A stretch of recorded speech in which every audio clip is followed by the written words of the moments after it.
Omid Kojo Show.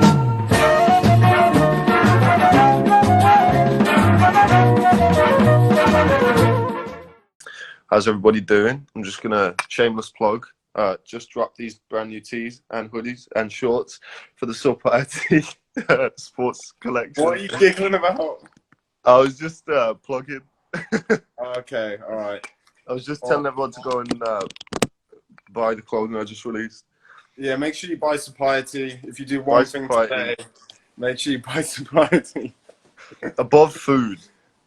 If it's a choice between food and Society, it's gotta be Society. Kojo, your hair looks perfect. I'm not even joking. Like the line.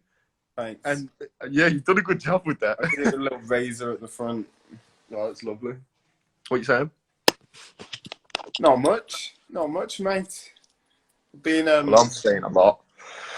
Go on. What are you saying? What are you up to? So, yesterday, what is this? Someone said, "What the fuck? Alex Omid is gay." Alex Omid is gay. Gay? What the fuck, bro? Spelled G-E-Y for some reason. Yeah. So Go on, what were you saying? Scotland. Came up to see my old pal Kyle Skelly. Gonna be making some videos, hanging out, doing the things. And while I was driving up here, it was like a 6.5 hour drive. Got into mad traffic. There was a crash on the way, so it ended up taking like maybe 2.5 hours longer. And then 12 minutes before I pulled up to his house, fucking my car just died. Completely died.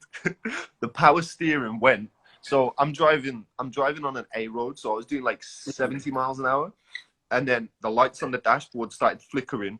I start freaking out because I'm like, fucking hell, what's going on? And it's not too late at night, so there's still quite a few people knocking about and doing 70 miles an hour. Then all of the power in the car shuts out, but I can still accelerate and brake and stuff. And I'm like, what the fuck is happening here?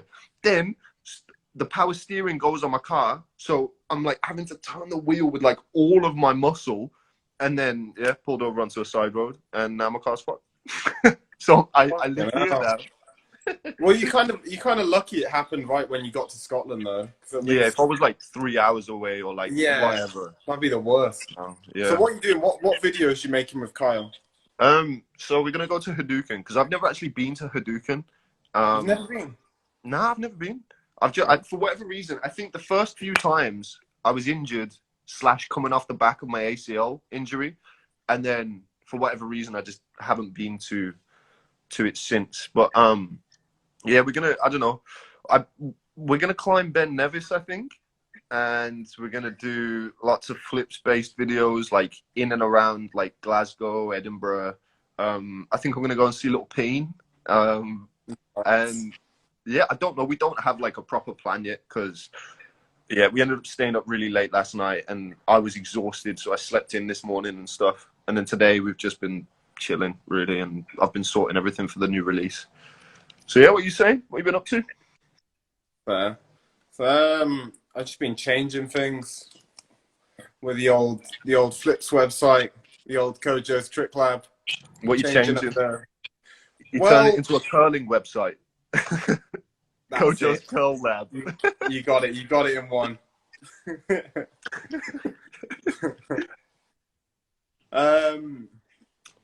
Yeah. So I'm changing it up quite a lot. I'm gonna move from doing such regular videos to doing fewer but better videos. Because I've been talking about this for a bit, but now I've got more of a plan of how I'm actually gonna do it. Like, I'm only gonna get videos from the people who make really good ones. Yeah. So only from the people who are like the best teachers on the site, and then some of them I'm gonna get. Oh, of course, Omid. Yeah, I'm gonna get them to like remake videos, but in a like an ultimate guide kind of way. So give them the guidance and the money to cover them spending hours and hours on making it really good, and getting the editors to like go into a lot of effort to make it really good. Like take Riku for example. He's already done like a snappy swipe tutorial. So and maybe he won't be down, but he probably will. But like if he made a super in-depth one, it's like 25 minutes long. It answers every question anyone could ever have about Snapu. Has tons of drills for it. goes into loads of detail. Maybe there's an analysis bit I could slap in there, looking at other people's snafus. So it's like, I want to get more pieces like that, where it just covers a trick in so much depth that you just watch this like 20 or 30-minute thing, and you really understand not just how to do the trick, but kind of how to perfect it, how to get power from it, how to variate it. No, All of that. I feel like that's a good way to go, and it's beneficial for everyone on all fronts. Because I think initially, like, people, when people see quantity, they generally kind of think it's better. But I think once you've got to a certain point where you've got a good enough catalog like you do, how many videos are on the site now? I don't know if it's nearly 1,000 or over 1,000 yet. It's between like 980 and 1,000. I haven't counted. What? I thought you had like 500. Why did you think that? Because I haven't thought about it in a long. It's not my website. I don't fucking know what's going on with it. How many products have I got on the store? How many subscribers you have? Huh? I don't know how many YouTube videos you have, though. I guess. Yeah, I don't know. You're not promoting it all the time. I haven't thought about it in ages. I feel like the last time you mentioned it to me, maybe that's what it is, and then you just haven't mentioned since. No, I mention it constantly. Yeah, but you speak to a lot of people about KTL. You might not have mentioned the amount. You talk to mentioned it on the live every day. I don't know, but either way, got the wrong number. Shoot me. Yeah. Anyway, so you got 900 videos, and I think if you've got like, if you're getting more people making the ultimate guide type videos, then I think it's just going to be more beneficial for the people making them, because they get to earn more money, and then the people watching them, it's just a much more thorough insight into them learning the trick. So I think it's a good way to go. Yeah. Good, mate. Same. Maybe, I know, I'm missing gym, man. I'm missing being able to go to the gym. Yeah. It pisses me off just being stuck in a house all the time. Well, it's only a few more days, I think. Well, but it was meant to be a few more days last time, and then it got pushed back. I'm not even hopeful that the gym's going to reopen when they say it's going to reopen. I feel like there's going to be a load of faff, and it's going to close again. Going to be stuck on the mulch and the grass. Have you trained since you got back? Wait, how long have you been back now? Yeah, I trained yesterday. Oh, okay. Good. Well, talking about gyms, I wanted to talk about what could be the dream gym setup. Like, what would your ideal gym setup be? Everything from like where it is in the world, and then where it is, like, do you want it in nature? Do you want it in a city? Do you want it like, yeah, like that kind of shit? Because like, imagine if there was like some crazy cabin in the woods type gym. Like if there were more like out there gyms where it was like on top of a mountain or something, like on top of Floyen in Bergen.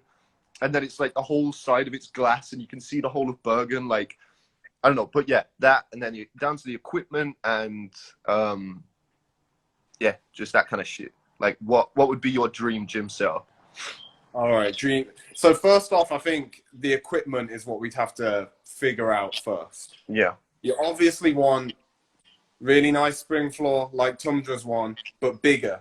So I'm thinking a double or triple size spring floor. Or maybe rather than two spring floors together, it's just like an extra big square one, you know? Yeah. Yeah. So it's double size, but it's like outwards. So you want a giant floor. You want a resi pit next to the floor and a foam pit with a trampoline underneath the foam. And that's those strong foam pits are amazing. Yeah, they're sick. You can, like, the one at Rush, because that's probably, well, the Norwegian Rush had the best foam pit I've ever been in. But the one at the UK Rush, I did a triple back off a trampette, did it completely wrong, landed straight so much on my head that the foam just caught me by my shoulders. I was like completely upside down. It was like a 2.5 to dive into the pit, but it didn't hurt at all. It just absorbed everything. But well, when I was maybe like a year into doing flips, I did a double front and I over rotated into the uni pit, a gym in Birmingham, and that pit was notoriously hard. Even though I'd fluffed up the foam, I literally dived. I was still rotating, but I dived head first into the pit from the trampoline, did 2.5, and I immediately got out of the pit and went home because I cricked my neck worse than I've ever done it before. And I was just like, I remember going to get the train, and I was looking for the train like this. I had to move my entire body. Stupid. No, I'm glad I never got into the triple fronts. Ended up like one of those tramp kids who like paralyzes themselves. Hey, that could have been Omid. I was close. Could have been. But yeah, in this gym, so you'd want some blocks because you can use blocks to learn all sorts. You'd want some kind of raised height, like a vault box or something, onto the resi and into the foam pit, so you can learn stuff from a height too. Tumble track will probably be useful, or at least a really good air track onto the resi and foam pit. I think having a foam pit or resi where you've got like, if it's big enough, especially where it's almost like, it doesn't have to be the middle of the gym, but imagine if it was the middle of the gym, and then from every angle, if it was so big, you had trampoline into it, and then you had track into it, and then you had like a vault box into it, and then you have the floor into it, so you can train everything onto there. It's like huge. Yeah. That'd be pretty sweet. That'd be the dream right there. Right, hang on, I've just got a trampolines as well. Oh, yeah, go on. Because he said Alex Omid is gay. Don't talk to him. That was nasty. So I'm gonna hide him from the live. No, you gave him the attention he so desperately craved. You should have just removed him. He's never getting it from me again. Scott, I've done that before. Blocked someone before, and they'll message me on the other account on Kojo's Trick Lab, and they're like, "Please unblock me, bro." I had someone do. I couldn't even remember why I blocked him. Turned out I blocked him like 8 months ago. He's messaging me now like, "Please." Like, you look, and he's been messaging you for like the entire time. Like, imagine, bro. But yeah. So what else for this gym? You want tramps. You want a mega tramp in the ground, surrounded by like a super soft area, like what airspace used to be like. I will answer this one though. Someone said, "What's the topic today?" We're just talking about the perfect gym. We're just having a nice little imagine session where we think about the gymnastic paradise. Yeah. Yeah. Gymnastic. Well, I don't know. Gymnastic. That's what we'll call the gym. We'll call the gym gymnastic. A gymnastic. Well, I was thinking a gym paradise doesn't. I guess that it doesn't really work though. I should have just said a tricking paradise. Yeah, that's what I was going. But then we're back to the whole tricking being. Yeah, you know. Okay, Flips Paradise. Flips Paradise. Yeah, we're creating our version of Flips Paradise. Covered it efficiently. Yeah. What the topic is, but yeah. So I'd want it outside as well. Huh? Maybe. What did you say? Like if we talk, because those are just the base things for like the perfect gym. Yeah. But if we're talking about the actual like perfect gym, you'd want to have some kind of roof that opens up. Oh yeah, some mad sure. shit like that. Wild with it. Yeah, I'm trying to go like, you know, you can have sauna. Like, you have like steam room. Blimps that are constantly flying attached to the gym, and there's like 50 of them, and as and when you choose, the entire thing can just be lifted by these blimps, and you can just be on this floating gym. That's how grand maybe the blimps. I think they might cause problems, to be honest. We got a dream. We've got to dream. Yeah, we got a dream. I guess we got to start out from dreaming. But yeah, imagine tricking in zero gravity. That would be. I feel like that could be a thing in the future. Like, imagine they found a way to, like, create zero gravity conditions, but really easily. Because they can do it now, can't they? It's just really hard. Yeah. But imagine, like, 100 years from now, it's super easy, and then that's just how everyone trains. I even think it'll be that or some VR kind of thing. Well, if you could just alter the gravity, so like you could change it, you can turn it up or down, and you can like, it doesn't have to be like zero or gravity. You could make it like halfway. So when you are training stuff, you just get that little bit more time in the air, and you can go a little bit higher. And yeah, you have less drag and all this kind of stuff, and you could just like fuck with the atmosphere, so you can just make life easier when you're learning tricks. That would be cool. That would be very cool. But yeah, what so you want You want the roof to come off. I want the roof. I want to feel the sun on my head. I want to get a tan on top of my head. I think because I don't know. There's like I'd rather just have like a slightly smaller version of the gym, but also outdoors. Everything's completely waterproof or coverable, so you are fully outside. Yeah, maybe just an outdoor spring floor as well would do the job. Yeah, or like I'd want a couple of tramps out there as well. Yeah. Tramping in the sun is so much fun. Especially, imagine if you can tramp in the sun onto a resi. Oh, you're making me dream of the gym. I've just been missing it extra bad lately. Because now, I don't know, because it's just me in the house, just by myself all the time. I want to go to the gym, see my mates, do some flips. Instead, I'm just out on the grass. It's all right. Grass tricking's still fun. And I think after this, I don't know, I already have a lot of appreciation for people who manage to get really good just on grass. Oh. I think, though, it's hard to really get a gauge on it because obviously most of the time people who do that are children. Or they end up breaking themselves. Getting really good on grass. But still, it's really impressive. What did you say, sorry? The last bit. I don't think many adults, I can't think of an adult who trains exclusively on grass who's gotten good because it's so much force on your body. It makes it very hard to progress. Whereas that's not as much of an issue when you're a kid, so it probably wouldn't be too bad for kids to improve on. Well, it ends up being detrimental to you in the long run as well, like depending on how you approach it, obviously.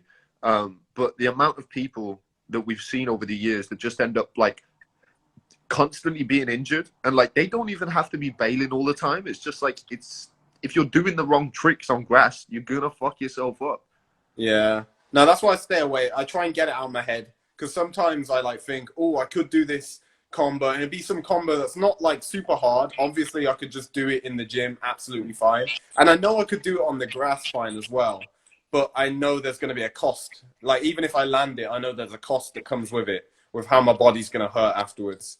Yeah. So I feel like that takes the fun away from tricking a bit, like knowing that you can do stuff, but then not being able, knowing you can even do it safely and well, but the surface makes it so I can't do it. It just makes that's what's kind of frustrating.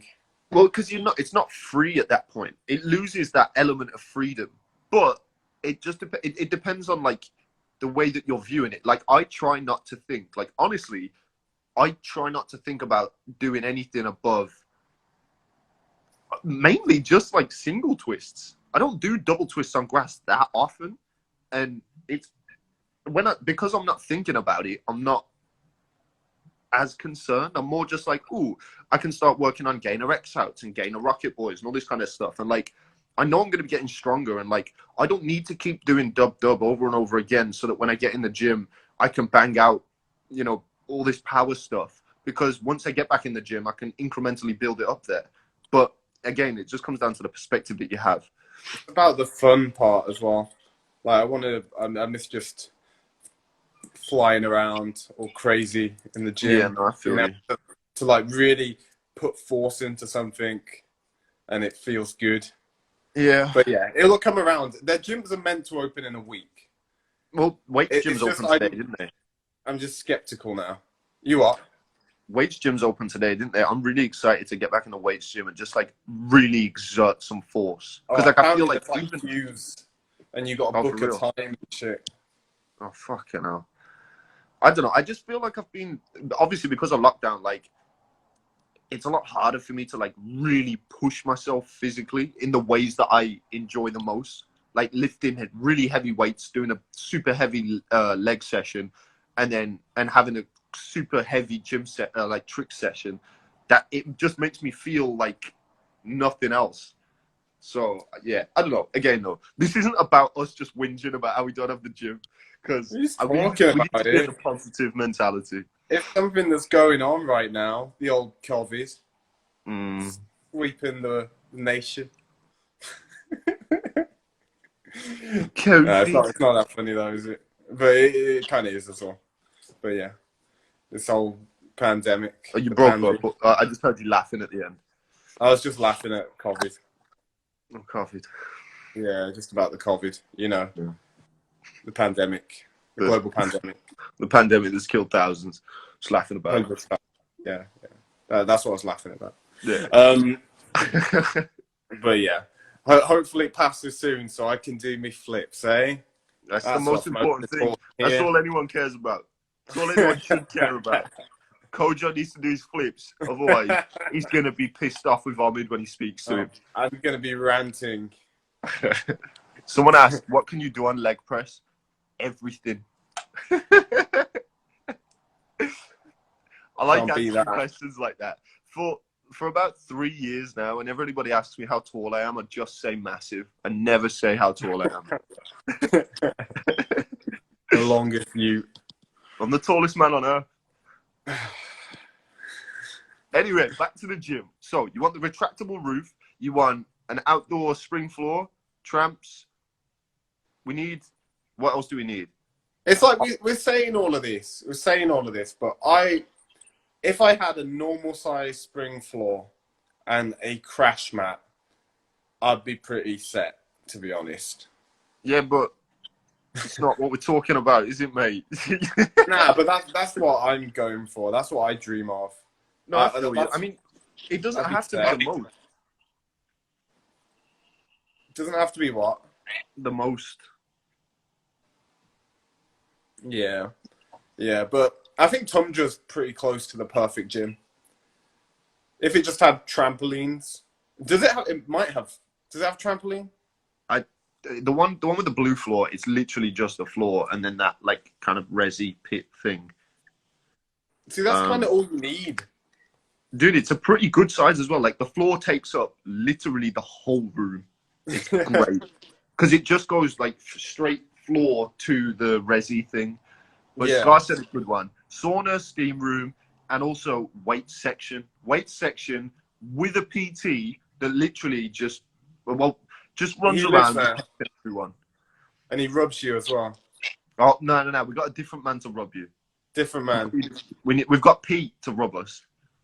All right, so Pete rubs everyone there. All right. So you got a rubbing man, you got a training man. What else you got? Like a physical therapist that helps you understand like the type of training that you need to do to help certain tricks and stuff like that. They study tricking and they study it from the mechanics side of things so that when you train, you can train the right things for the tricks that you're training. I explained that horribly, but yeah. We'll just allow it. These things happen. I felt like little bits of my brain kind of dying, like decaying, as you were saying that. Nasty. It's like I was looking at the screen and I could almost just imagine like bits of my brain turning black, you know, kind of turning to dust, just listening to that. That was really nasty. Really nasty. I'm just saying what was going on in my head. Do you know how often you're nasty to me? And do you know how often I hate you even more? You hate me? I'm lovely to you. Treat you like a little angel. like your queen. like my queen, yeah. Always call you baby. Anyway, so just because you're moody, because you woke up early, I'm taking the reins again. We've got the PT. What else? Little swimming pool would be lovely as well. Swimming pool? Well, you might as well have a jacuzzi as well then. Yeah. I don't know. I think it's becoming like a small village. Trick a village. I remember people used to always talk about that. And I used to think about that when I was like a teenager. I was like, imagine there was a tricking commune or tricker island or something. But now having gone to tricker houses, lived in a tricker house, and been to all these gatherings, I know that would be the worst thing. It's just the worst idea you could imagine. Slum, wherever that was, even if it was in the slums of fucking, I don't know, India or something, that would be the worst bit. Yeah, the bit ran by trickers. They just ruin everything. Yeah. No one would clean. Well, a couple of people would be trying to keep it like organized, but they'd give up after they saw everyone else was just chucking shit everywhere and making a mess, and it would all people would start hating each other within like a month, I reckon. Yeah, I reckon so. I reckon there'd be everyone would break off into little groups, and then they just wouldn't really mix with the other people. That's the dream. That's the dream, though. I genuinely used to think that would be amazing. I was like, oh, if someone starts Cricket Island, I'm going. Yeah, that would be hype. It would have been an experience, but you know how it ends. I mean, there's not really... Are there things like that for any other sport or any other thing? The only kind of islands I ever hear about are for the wealthy and conspiracy theories about pedophiles and stuff. Yeah. Yeah. Well, there's more islands out there than that, but I'm sure there's a fair few of them. Yeah. But, yeah. Someone said, "Did you see Alexander Anderson's shuriken?" Well, I assume you mean shuriken. Brother, I opened my phone. I hadn't been on Instagram like all day. Opened my phone and just for some reason wasn't looking, and then I looked down and he was like twisting himself up on the ground on the first clip. You know, the one where he wrecked himself in adrenaline. Yeah, I remember that. I'm not even joking. It took my breath away. I haven't seen that clip in years. And I saw it. I was like, fucking Jesus. Well, it looks bad. See, when I saw it now, it didn't even really look like much. It just looked like Zen in a standard session. This one is like when you're young. Yeah. You can just get away with it. Because your ligaments, instead of like being taut and tense all of the time, they're just kind of like fucking, you pull and you bend shit the wrong way and it just does this and just goes back and you're fine. Yeah, I wonder how, like, once technology advances more and they can repair ligaments properly in the future, just how that's going to affect tricking as well. I think, like, already when I watched Shosei's last video, it was kind of like watching a video game. Like, it looked like an animation at some points. It doesn't really look real. It's really weird. Yeah. It is really weird. Like, I haven't seen him for like, when was the last time I saw him? I can't remember the last time I saw him, but it's been a while. I'm really intrigued to see how different he is when I see him in person next. Because, like, watching, like, obviously it's different when you see someone in person, but like the videos and shit are fucking weird to witness. It really doesn't look real, and it scares me. It doesn't look human. It's so, just the difficulty is so far beyond. And I don't know, I would like to see more of him on grass, because that really trips me out. Because it's like on tundra floor, I know it's on a super bouncy, super soft floor. That takes away a little bit of it. But when you see him on grass, it's like a little alien thing doing it, you know? Little creature. Yeah. It's, how far is this shit gonna go? I wonder about that.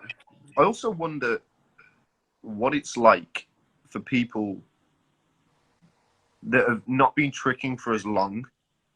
Like, well, they're just going to be desensitized, I think. Yeah. I feel like, I wonder, because it is all relative. So I'm guessing, now this is a bit of a guess, but it seems like even, I don't know, let me explain the point. So when I started tricking, I was obviously blown away when I first saw like Velu and Scott Skelton and Teddy and Michael Guthrie and people like that. I was blown away seeing these guys do like triples and all these really hard variations. They could land on one leg and take off one leg again. And now tricking's progressed to such a crazy level, then I assume that people starting out would look at Shosei and Zen the same way. But I don't know if they do. I was thinking maybe it's like, maybe they're not even as impressed by those like Shosei and Zen as I was by those trickers back in the day. Because nowadays, there's so many trickers who can do really hard stuff. And if you're an absolute beginner, you can't really appreciate the difference between a triple and a quad. So, like, does it hit a ceiling of your maximum level of impressed? Would a tricker who started today look at Velu, and that's like their maximum tricker impressed level. And if they looked at Shosei, then they'd be like also maximum impressed, but no further really. I wonder. Yeah, that's kind of what you just explained what I was going for with what I said. Well, we got someone in the chat. We got Hugh, or is it Hughes? Hughes Allen Jamie Allen Hughes. His name's one of those probably. He said, He's not. His name's Steve. I think I've only been tricking for about 3 months. See, let us know. Let us know. Who are you most impressed by and why? Yeah, why is the most important thing? Is it one person or is it a lot of people? I wonder. Someone said, think back. Oh, this is a good example from Nelson. Think back to the last gathering you were at. How much did it take for a crowd reaction? Like now it's huge. It has to be so much. You get like a couple of claps. If someone just did like a TDR triple cork, then it's like no one cares. Maybe a couple claps, maybe not. Yeah. And because another comment here says, for me, style is more impressive than skill level, which I get as well. But going back to the gathering thing, even people who have super nice styles, like I don't know, people aren't as hype as they used to be at gatherings. It just takes a lot more. It has to be like the craziest thing because there's so many crazy things now. Before it was just a lot of people falling down, and then there was like a few really good combos.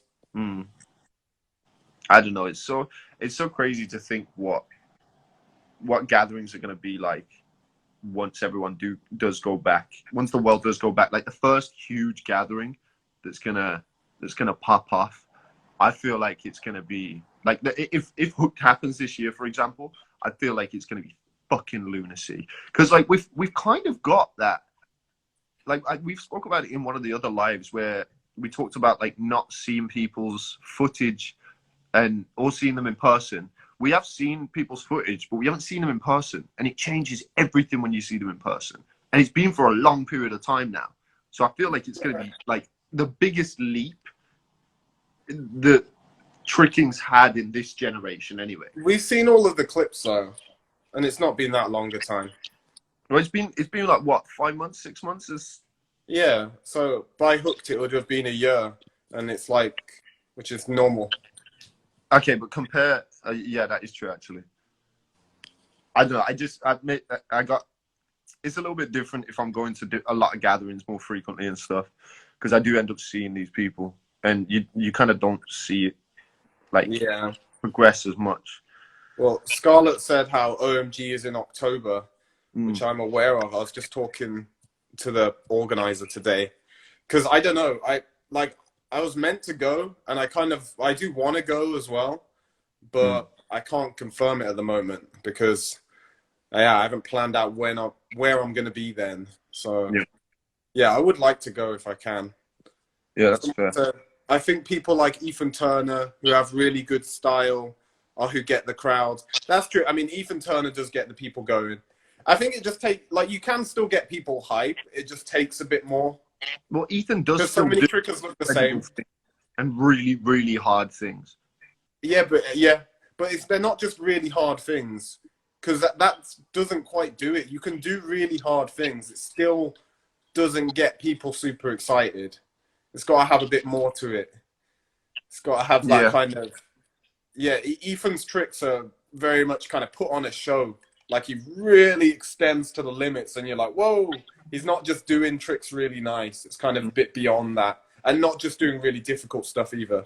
I think in person, even if people aren't actively thinking about it, like you're not watching tricking thinking, oh, this guy's doing a really interesting hard combo. I should clap now. It's not really like that. It's kind of like you see it and you're like, whoa. Or you see it and you're like, The reactions are just emotive most of the time. Like, Ethan's tricks kind of provoke that really well. Because of the way he does them. Like someone could do the same combo. Sorry, I was just gonna say there's other trickers who could do like the same combo, but people would maybe clap once or not even pay attention. but it's just the way he's kind of doing it and presenting it. It's exciting. It's like, it looks like he's really going at it when he tricks. That's the thing. I think the biggest thing for me when I'm watching his tricks is how much you can see he's putting into it. Because like, I think there's always been a weird thing about how if someone can do things and make it look really, really easy, it's impressive, but it's different to when someone like, I don't know, like, for example, Shosei doing a quad now, he'll do it really, really easily. And if he was struggling a little bit more with it, or you could see that he was really pulling it to make it happen, for me, it always seems a little bit more impressive when you see that raw element of it. Like, yeah.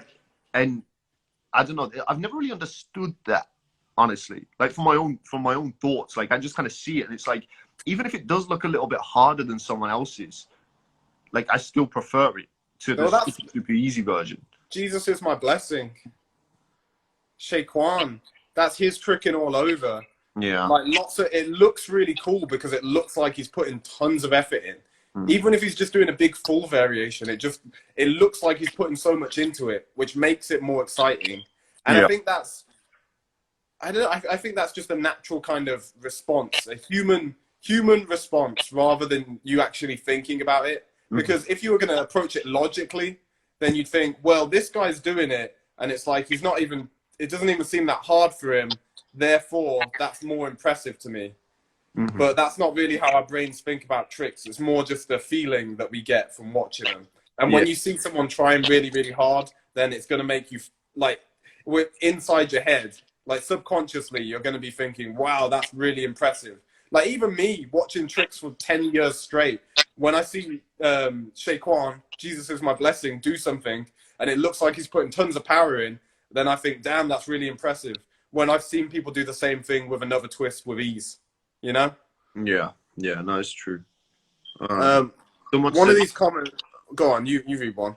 What were you going to? Okay, well, there's two things that I've just seen. The one above, it said, Sevestre said, just came here to tell you guys I landed my first scoop full on cork. Proud of you, Sevestre. Congrats. Congrats.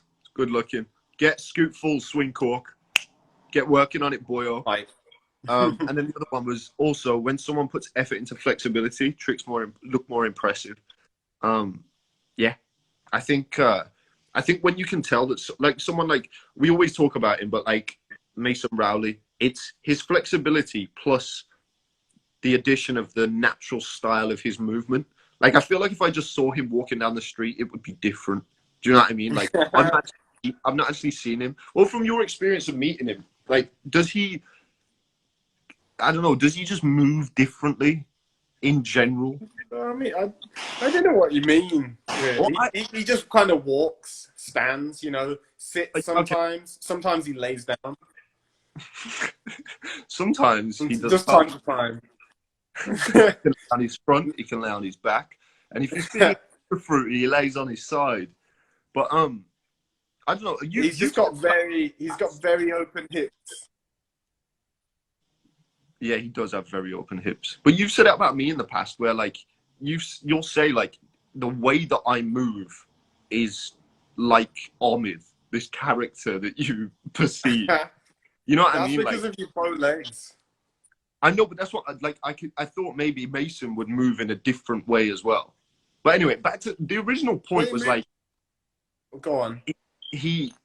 When you see someone who's mad flexible, it just looks so much bigger, I think. And also, in the back of my mind, I'm always thinking about how impressive it is that someone's put in all that work to be really flexible. So yeah, I agree with that chick. Do you think you are, though? Well, it is always an afterthought. You're watching something, you're watching the trick, the really extended full round or whatever, and you're thinking, oh, wow, I'm going to clap because they put so much work into being flexible. Or are you just impressed by it? Like I said, it's not at the time. It's like, it's always a little bit of an afterthought for me. Like when I think about like watching, and then like there's certain trickers where it really like, I don't know, it's really present when I think about their tricks or when I'm watching their tricks. Like Danny Graham and Nice and Mason, just the three off the top of my head. Like I always think about their flexibility when I'm watching their tricks. And obviously that's not like the immediate reaction that causes me if I'm seeing it in person or whatever to clap. But it is always really impressive as to how flexible these people are. Yeah, I mean, I think flexibility plays a huge part in just how impressive things are. Like, Yeah. even if someone was doing a cork swing dub, then the guy who's more flexible, who can come out with like a bigger swing leg, like more leg separation, just more extended, it's just going to look way more impressive. Like without you even clocking onto why, you might just see both of them, and both of these cork dubs are done really well and easily. Yeah. But the one from the flexible guy is going to stand out a lot more to you. Someone said, what do you think about the growth of trickers so fast? Years ago, the growth of big tricks and techniques was not so rapid. We've covered this quite a few times, all kind of encompassed with just, I don't know, it's exponential. And you've got two main things. You've got more information and there's more trickers. Like you've got things like Kojo's Trick Lab and even Adrenaline and like all the tutorials that are on YouTube and stuff. And then Access to training. Yeah, and it's like the monkey see, monkey do type mentality as well. Like the first person to do a trick opens the door for everyone else. That's just kind of the way it goes. Yeah. Yeah, that's crazy actually. It's like the better Shosei gets, the easier tricks get for the whole world.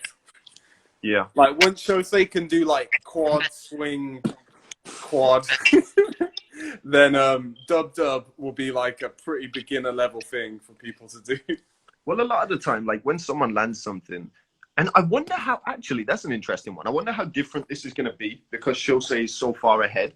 But like, you know, for example, like if you've got 3 to 5 main trickers that can do really, really hard shit, when they're kind of pushing one another, and it's like they'll see one of them will land a particular thing. Let's say it was like, I don't know, trip dub or whatever.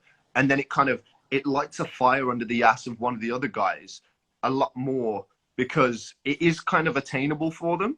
And so it ends up like, then the second person will do it. And then the third person will be like, fucking hell, I need to get that done as well. And it's like a pretty quick chain reaction.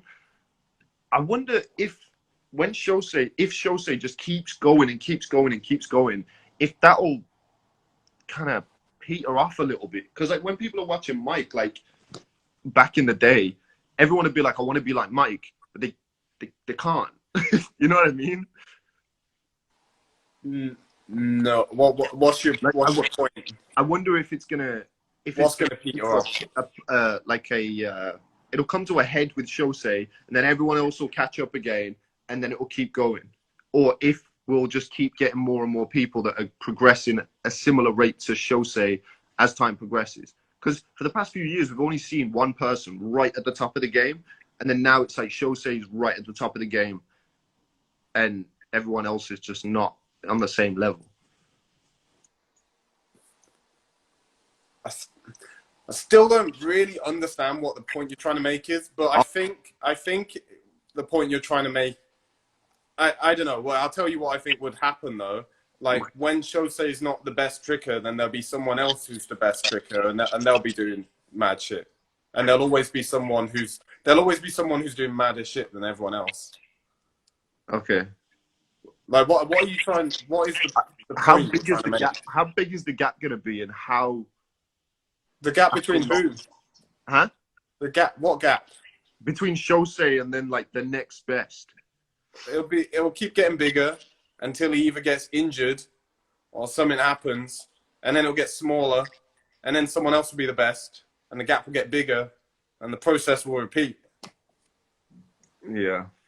I mean, that's just what happens in sport. I know, but in more developed sports, it's like there's a lot of people that are like, I don't know, it levels out a lot more. Do you know what I mean? Like if you think about the world, it's a little bit different because like with something like football, hang on, let me think of like an example. Okay, like fighters, there's a lot of people at the top that are like in, let's say heavyweights, that are really fucking good. And it's like if the top heavyweights are going against one another, it's always going to be like, it's never going to just be this person is going to win every single time. He's going to destroy everyone else. Whereas it's not like that in tricking. Huh? It's not like that. It was more like that when Mike was the best. In like, I'd say it was the most like that in 2000, probably 2010, to be honest. I think that's when Mike was most ahead. Or between 2010 and 2013 is when he was most ahead, I think. Well, I think in terms of level, Shosei's so far ahead. But it's not like you could just beat anyone in a battle every time, like how Aiden Kennedy did. True. But I'm not talking about battle settings. I was just saying, as in other sports, it's not quite like that, where there's one person who's just way better or way higher level than everyone else. I think it normally is just for short. It just sometimes it's for long periods of time. Sometimes someone's the best only for a few months, and sometimes someone's the best for like 7-8 years, and that happens in all sports. Then there's someone who's the best. Mm. And if there's like multiple people who could be considered the best, that doesn't normally last for long. I'd see that as the transition period, and having someone who's above as like what the norm is. Because if you look at most, I don't know, when I think of any sports, then there's normally someone who's like head and shoulders above the rest. Yeah. In sports that are really easy to know who's the best, you know, like sprinting or whatever. That is true. I'll never forget the first time I saw Usain Bolt. It was fucking obscene. Yeah. And they were talking about how the second best was like in training, because I don't think it was like his first major thing where everyone was like, fucking hell, we get to see this man run really fast. And he just blew everyone. It was like a joke. It was like everyone else was jogging. It was fucked. Yeah. Mad. Oh, we got a good question. Who do you think is the second best tricker? And it's like, I don't think you can even really say best for starters, because best includes, it's like you're comparing too many different things, really. Like when we say best, we're just saying highest level. That's what we mean, really.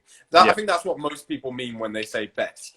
Because like for Shosei being the best, it's like, is Shosei the cleanest tricker in the world? Does he come like the most original? Is he the most original tricker in the world? Well, subjective. You know? Like I think it's just like Does he have the biggest movements? We're talking about who's got the hardest tricks, aren't we? Yeah. Yeah. So for who's got the second hardest tricks, I think you probably have to say Zen at this point. I think overall. And then Johan. Because, Johan he's done a little bit more on the swings. But Zen's got loads of double flips and shit. He has like a lot with the swings. Like Lele commented, Mike is the best, absolutely. And it's like, best at what? Yeah, he's objectively... for who can do the hardest tricks, he's objectively not the best. Yeah, that's just a fact. For who can do so we know he's not the best in one category. So, like, how do you decide who's the best? You know, he could be your favorite, and he's the best at lots of things. But there's no one who's the best in every category, I guess. So normally when people say best, it's like they put difficulty level above everything else, and I'm not the one to decide whether we should do that or not, but that's just what trickers tend to do. Yeah. Oh, shit. Okay, let's go and get a charger. Give me 2 seconds. Go get your charger. I'll have a look at some of these comments. But yeah, for the second best, I think Zen, if we're just talking difficulty level, and then you probably have to go Johan. And then maybe Mike in difficulty, because he's done a lot. And then, who after that? I don't know. I'd have to think about it more, because you got like Alexander up there, and Fuju, and Haruki. There's a lot of really good trickers on there. Too many if you ask me. Someone said, Tiki do tricking from 4 years, and he close quad cork. So, Tiki has been tricking for 4 years, but he's also been training up trampoline his whole life. So, kind of not. Like, when he started tricking, he had already quad on a trampoline. So, it's not like you're starting from scratch. If you can quad on a trampoline, if you could quad on a trampoline, I'd say you're further into tricking, you're deeper into tricking than a guy who can do touchdown raise double. So, yeah. What was it? Just someone mentioned how Tiki's only been tricking for 4 years, and it's like, yeah, but he pretty much started from a position which is like someone who's been training for 3 or 4 years, you know? Because, like, if I think of where where a lot of trickers are after, like, 3 years, I'd say they're behind where Tiki was when he started. Like, being able to quad on tramp easily, you've got, like, a fast track to get in triples and stuff. Like, to go from being able to quad on tramp and nothing on the floor to being able to, like, triple cork on the floor is going to take, like, a year or a year and a half. Whereas going from double cork on the floor and no tramp to triple cork will take longer than that. Yeah. No, I agree with that. Someone said, why do you think that so many of the Japanese trickers are at such a higher level than every other country? And I think a few different things. So a lot of them are getting into it young. Like, most of them who are really good, they're all kids, apart from Taka. And Taka was an elite gymnast, so, you know, obviously. And also the gym access. They all seem to be able to go to gym, like, all the time. And even during a Tundra pandemic, in particular has a super nice floor, and they've got super good resi set up. They have coaching at Tundra Gym. They were coached from little kids, so that being a thing in Japan probably helps a lot. And genetics as well. They're all tiny and skinny. That's going to make a big difference. Every single one of the best trickers in the world is tiny and skinny. There seems to be something to it, you know. Yeah, it's a good place to be. Helped me in the earlier years when I was really skinny. And now I'm just a little bit less skinny. Doesn't help, though. I don't know. It helps a bit. Yeah, I guess. But, yeah, I think... Do you think there'll ever be... I don't know. Do you think there'll ever be a contender against Japan in future? And yeah. Nothing lasts forever. I just feel like, no, well, yeah, I guess not forever, but I feel like for a long while. Oh, I was saying I was talking to Peen about this. I know who the contender to Japan's going to be. Well, I don't know when it's going to happen. Maybe it's 10 years, maybe it's 20 years. But the contender to Japan is going to be Africa. I know Africa's a continent, so I don't know which countries in particular in Africa. I think the Africans are going to take over. They're going to be jumping. They are. You wait until they get jump. Wait until they get some good gym access. They'll get so good. They'll be jumping so high. Touchdown release, triple back. Double backs though. Huh? They all just love double backs. For now, right now they do. Look at Japan 10 years ago. What could they do? Nothing. Nothing. Shosei was the first Japanese tricker. Everyone knows. Huh? Shosei was the first ever Japanese tricker. yeah. He started it there. Now, I think some country in Africa will take over in the next 10 to 20 years. That's my prediction. They got the jumps, you know. They do jump really high. Like they do, really, yeah. Really high. Have you seen the tribes that do the raised circles? I love it. I've been meaning to make a video where I learn how to do it like them. But I'm not gonna dress up. I'm not gonna dress up in the tribal wear because I'll get done for cultural appropriation and called a racist and all sorts. But I want to be able to do raise like this really, really fast. You know, when they have their arms up like this, and then just spinning around really fast, and then they'll like get up and just like jump.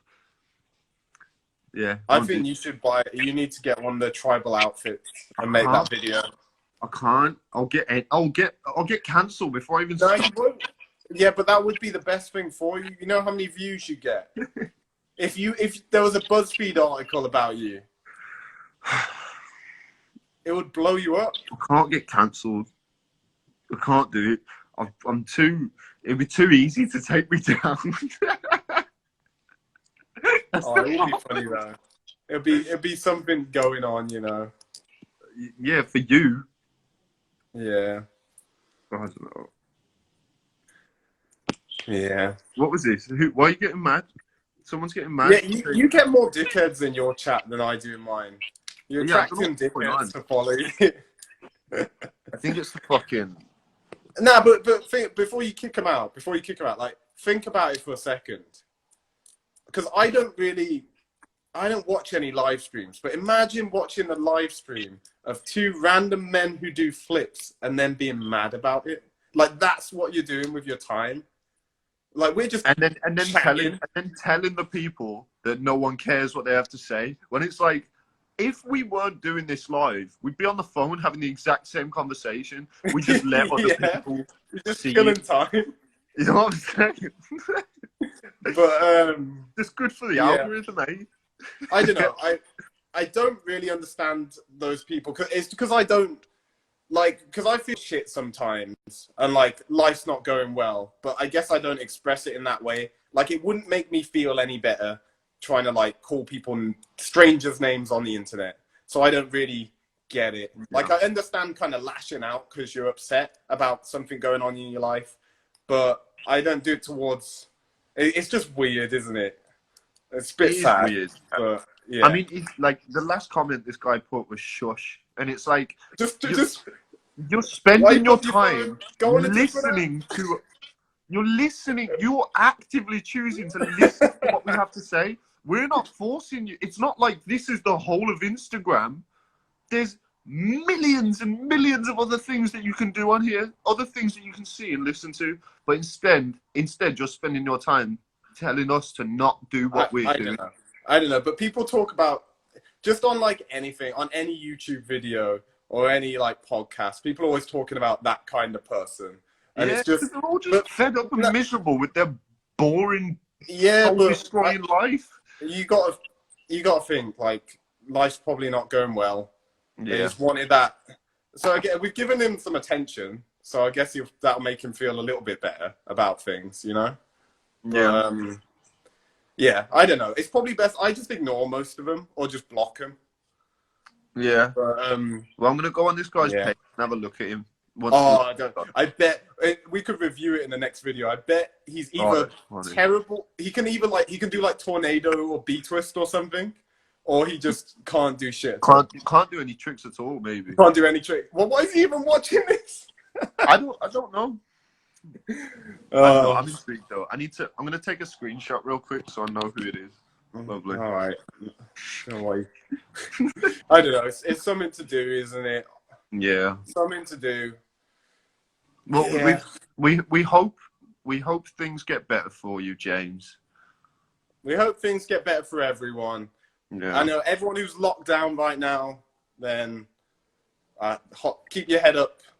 It's gonna get better. We're gonna make it. You know. Yeah. Gyms will reopen. We'll be training again soon. Yeah. I believe. Oh, it's just gonna keep getting pushed back, isn't it? Someone just called him pitiful.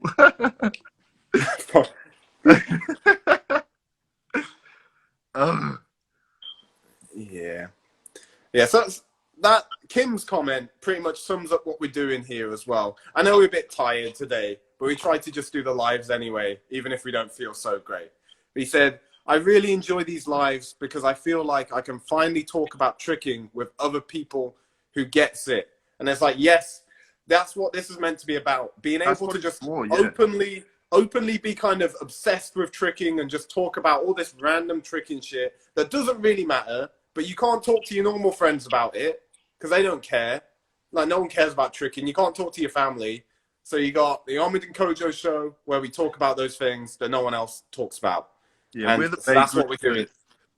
We're with you. We're right there with you. Right there, right in your bedroom, skulking, lurking around in there. Don't say that, man. Or if you're on the toilet, I'm there. All right. Yeah. Look, you got Omid in your toilet. Oh yeah.